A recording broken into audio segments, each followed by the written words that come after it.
ওম নমঃ শিবায়। এখন চলছে শ্রাবণ মাস। শিব ভক্তগণ দেশের বিভিন্ন শিব মন্দিরে ভগবান শিবের মাথায় জল ঢালছেন। এটা অত্যন্ত পুণ্য সাধন, পুণ্য কর্ম এবং প্রশংসনীয় কর্ম। কিন্তু এর পাশাপাশি যে সংবাদটি উঠে আসছে তা হলো ভগবান শিবের নাম করে, ভোলানাথের প্রসাদের নাম করে কতিপয় শিব ভক্ত নেশা করছেন, গাঁজা সেবন করছেন।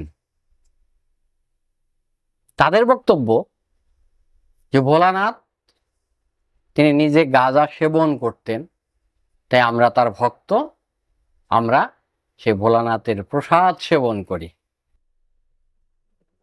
এতে কোনো দোষের কিছু নেই।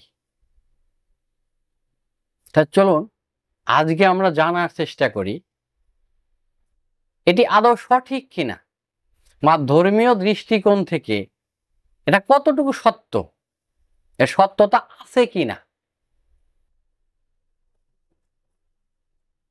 প্রথমেই সেই তথাকথিত শিব ভক্তদের তাদের এই কথার উত্তরে বলা যায় যে আমাদের সনাতন ধর্মের বিভিন্ন ধর্মগ্রন্থ, যেমন গরুর পুরাণ, বিভিন্ন স্মৃতিশাস্ত্র, এমনকি উপনিষদেও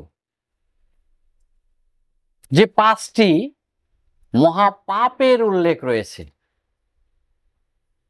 তার দ্বিতীয় নম্বরেই যা উল্লেখ রয়েছে, যে পাপের কথাটি উল্লেখ রয়েছে তা হচ্ছে নেশা জাতীয় দ্রব্য সেবন করা। অর্থাৎ সেই মহাপাপের 5টি মহাপাপের প্রথমে হচ্ছে ব্রহ্মহত্যা এবং 2 নম্বরে হচ্ছে নেশা জাতীয় দ্রব্য সেবন করা, অর্থাৎ নেশা করা। এবং এই 5 কর্মের সেখানে দণ্ডের কথা উল্লেখ রয়েছে, যে নিশ্চিত নরক ভোগ, অর্থাৎ এই 5টি কর্ম করলে নিশ্চিত নরক যন্ত্রণা ভোগ করতে হবে। তাহলে আমাদের সনাতন ধর্মের ধর্মগ্রন্থ নেশা করাকে সমর্থন করে না। আর তারপরে অন্যদিকে ভগবান শিব হচ্ছেন এই জগৎ সংসারের শ্রেষ্ঠ বৈষ্ণব। এই জগতে যে 12 জন শ্রেষ্ঠ বৈষ্ণব রয়েছেন, ব্রহ্মা, নারদ, কপিল মুনি, সনত কুমার, সুখদেব, ভক্ত প্রহ্লাদ, রাজা জনক, রাজা বলি, মনু, এমনকি ধর্মরাজ যম, দেবাদিদেব মহাদেব, পিতামহ ভীষ্ম, এই যে 12 জন শ্রেষ্ঠ বৈষ্ণব রয়েছেন, এই 12 জনের মধ্যে সর্বশ্রেষ্ঠ বৈষ্ণব হচ্ছেন ভগবান শিব, দেবাদিদেব মহাদেব। নিরাসক্ত তিনি, শুদ্ধ তিনি, নির্লিপ্ত তিনি, পবিত্র তিনি। তাহলে এখন এবার প্রশ্ন জাগে যে তাহলে সেই ভগবান শিবের সঙ্গে, সেই পবিত্র নামের সঙ্গে এই নেশা করার, এই গাজার নামটি কি করে সম্পৃক্ত হলো, কি করে গাজার এই নামটি সাথে জুড়ে গেল। সেখানে প্রথমত বলা যায় যে অনেক দিন আগে কোনো এক সময় হিমালয়ে তপস্যা করতেন, ধ্যান করতেন এমন কিছু সাধু সন্ত, যারা নাকি আবার শিব ভক্ত ছিলেন, ভগবান শিবের ভক্ত ছিলেন। তারা কোনো এক বিশেষ প্রয়োজনে বা বিশেষ কারণে তারা নাকি এই গাঁজা সেবন করেছিলেন। ব্যাস, হয়ে গেল। তারপর থেকে এই যারা গাঁজা সেবন করতে ইচ্ছুক তারা রটালেন যে শিব যেহেতু কৈলাসে থাকেন, পাহাড়ে থাকেন এবং ধ্যান করেন, তিনি মহাসাধক, তাহলে তিনিও গাঁজা সেবন করেন। কেননা তার শিষ্যরা যেহেতু গাঁজা সেবন করেছে, তাহলে সেই ভগবান শিবও গাঁজা সেবন করেন।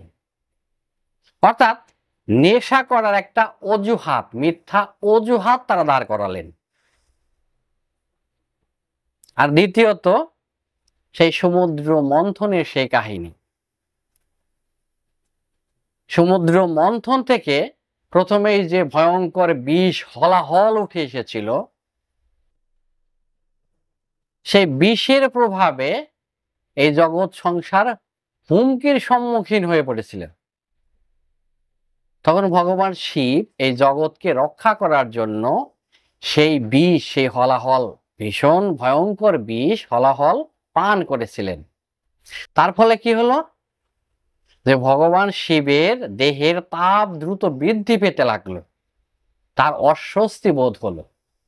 তখন সবাই মিলে, সমস্ত দেবতা মিলে ভগবান শিবের মাথায় জল ঢালতে শুরু করলেন, শিবকে প্রশান্তি দেওয়ার জন্য, শিবের প্রশান্তির জন্য, তার দেহকে শীতল করার জন্য। আর এদিকে দেবী পার্বতী কি করলেন, শিবকে ধুতুরা এবং গাঁজা সেবন করতে দিয়েছিলেন। কেননা ধুতুরা এই কণ্ঠ পরিষ্কার করে, যেহেতু দেবাদিদেব মহাদেব সেই হলাহল কণ্ঠে ধারণ করেছিলেন, তাই দেবী পার্বতী ধুতুরা সেবন করতে দিয়েছিলেন। আর শিবের দেহকে শীতল করার জন্য, ব্যথা প্রশমনের জন্য গাঁজা সেবন করতে দিয়েছিলেন। এরকম কথিত আছে, প্রচলিত কাহিনীতে জানা যায়, যদিও অনেক ধর্মগ্রন্থে এর কোনো উল্লেখ নেই। কিন্তু দেবী পার্বতী দিয়েছিলেন শিবের কল্যাণের জন্য ঔষধ হিসাবে। কেননা গাঁজা ব্যথা প্রশমন করে এবং শরীরকে শীতল করে। এখন অনেকেই প্রশ্ন করবেন, সেই যারা নেশা করার পক্ষে, তারা হয়তো বলবেন যে তাহলে গাঁজার তো ঔষধি গুণ আছে, দ্রব্য গুণ রয়েছে, এবং বর্তমান সময়ে পৃথিবীর বিখ্যাত বিশ্ববিদ্যালয় হার্ভার্ড বিশ্ববিদ্যালয়ের এক গবেষণাতেও সেটা স্বীকার করা হয়েছে। সেখানে বলা হয়েছে যে ঔষধি গুণ হিসাবে গাঁজার অত্যন্ত উপযোগী, অতুলনীয়। তাহলে তারা বলবেন যে তাহলে গাঁজা সেবনে অসুবিধাটা কোথায়, দোষ কোথায়? এর উত্তরে বলা যায় যে দোষ সেইখানেই ব্যবহারের মন মানসিকতার উপর, ব্যবহার প্রয়োগের উপর। যেমন ধরা যাক পারমাণবিক শক্তি, এই পারমাণবিক শক্তি দ্বারা পারমাণবিক বোমা তৈরি করে এই পৃথিবীকে ধ্বংস করা যায়, অন্ধকারে ঠেলে দেওয়া যায়, এই পৃথিবীর বিনাশ করা যায়। আবার এই পারমাণবিক শক্তিকে কাজে লাগিয়ে বিদ্যুৎ কেন্দ্র স্থাপন করে এই পৃথিবীকে আলোকিত করা যায়। সেই পারমাণবিক শক্তির ব্যবহারের উপর ধ্বংস এবং সৃষ্টি নির্ভর করে। আচ্ছা, ভগবান শিব তো এই জগতের কল্যাণের জন্য তিনি হলাহল পান করেছিলেন, পরে না হয় ধরে নিলাম দেবী পার্বতী তাকে গাঁজা সেবন করিয়েছিলেন। তাহলে আপনারা শুধু গাঁজা সেবন করবেন, তাহলে একটু হলাহল পান করেও জগতের কল্যাণ করুন। আগে সেই হলাহল, সেই ভয়ঙ্কর বিষ খানিকটা পান করুন, তারপর না হয় ঔষধি হিসাবে গাঁজা সেবন করবেন। সেই সামর্থ্য আপনাদের আছে? আর শুধু তাই নয়, এখানে জগতের শ্রেষ্ঠ বৈষ্ণব ভগবান শিব সেই সমুদ্র মন্থন থেকে উঠে আসা মোট 14টি দ্রব্যের মধ্যে শুধু হলাহলকেই গ্রহণ করেছিলেন। আজব আশ্চর্যের কথা, আরো অবাক করা কথা হচ্ছে যে সেই 14টি দ্রব্যের মধ্যে সেইখানে মদিরাও ছিল, অর্থাৎ সেইখানে নেশা করার দ্রব্যও ছিল, মদিরার পাত্রও ছিল, অপ্সরাগণ ছিলেন, দেবী লক্ষ্মী ছিলেন, আর ছিলেন জগৎ বিখ্যাত কৌস্তুভ মণি ছিল। ভগবান শিব তার কোনোটাই গ্রহণ করেননি। তাহলে তিনি তো সেই মদিরার পাত্র গ্রহণ করতে পারতেন, সুরাপান করতে পারতেন, কিন্তু তিনি তা গ্রহণ করেননি। তিনি জগৎকে রক্ষা করার জন্য, জগতের কল্যাণের জন্য শুধু হলাহলই পান করেছিলেন, অন্য কিছু নয়। তাই বলা যায় যে ভগবান শিবের নামে নেশা করা, এটা এক ধরনের নেশা করার বৈধতা আদায়ের এক হীন প্রবৃত্তি। আরো বলা যায় যে আমাদের সনাতন ধর্মকে, সনাতন সংস্কৃতিকে কুলুষিত করার এক অপচেষ্টা, এক প্রয়াস মাত্র, এক চক্রান্ত মাত্র।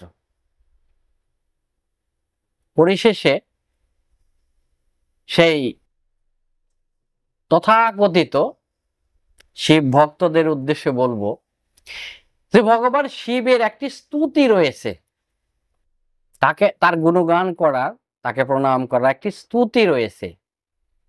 সেই স্তুতির প্রথম দুটি লাইন এরকম, সেখানে বলা হলো কর্পূর গৌরম করুণাবতারম সংসার সারম ভুজগেন্দ্র হারম।